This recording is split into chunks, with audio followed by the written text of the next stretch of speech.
নবীজি বলেন, কারো অন্তরের মধ্যে যদি গম পরিমাণ, জব পরিমাণ, সরিষার দানা পরিমাণ ইমান থাকে, গম পরিমাণ, জব পরিমাণ, সরিষার দানা পরিমাণ ইমান, এই মানুষটা যদি বিভিন্ন অপরাধের কারণে জাহান্নামের সাজা ভোগ করতেও হয়, জাহান্নামের সাজা ভোগ করার পর আমি নবী বলে দিলাম, একদিন জাহান্নাম থেকে বের হয়ে ওই সরিষা পরিমাণ ইমানের কারণে আল্লাহর জান্নাতে প্রবেশ করবে।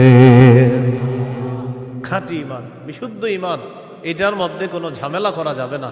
আল্লাহ কথাগুলা বুঝার তৌফিক দান করেন। দোকানের শাটারটা লাগাইতেছেন, অর্ধেক শাটার আপনি নিছেন, মুয়াজ্জিন মসজিদের মধ্যে বলে কদ কামাতিস সালাহ, কদ কামাতিস সালাহ, নামাজ দাঁড়ায় গেছে, নামাজ দাঁড়িয়ে গেছে। এই টাইমে কাস্টমার এসে কয় 10,000 টাকার সদায় লাগবে, টেনশনে পড়ে গেলেন, নামাজ 10,000, নামাজ 10,000, নামাজ 10,000, পুরাই টেনশনে আছে।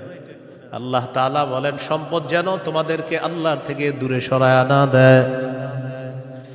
নামাজ দাঁড়িয়ে গেছে, আপনি শাটারও লাগাইতেছেন নামাজে যাওয়ার জন্য, আল্লাহ তাআলা বলেন, এই শোনো, সম্পদ যেন আল্লাহর থেকে দূরে সরায় না দেয়। কাস্টমার কয় 10,000, মুয়াজ্জিন কয় কদ কামাতিস সালাহ, টেনশনে পড়ে গেছে, কি করব? সূরা তাহার 132 নম্বর আয়াতে আল্লাহ বলেন, লা নাসআলুকা রিজকা নাহনু নারযুকুকা, নবী আপনার কাছে আমি রিজিক চাই না, আমি আপনারে রিজিক দেই। পরিবারকে নামাজের কথা বলেন, নিজে নামাজ পড়েন। নামাজের পর আল্লাহ তাআলা রিজিকের কথা কেন বললেন? কারণ রিজিকের টেনশনে মানুষ নামাজ থেকে দূরে থাকে। আল্লাহ বলেন, বান্দা তুমি নামাজে যাও, আমি তোমার থেকে রিজিক চাই না, আমি আল্লাহ তোমাকে রিজিক দিয়ে দেই।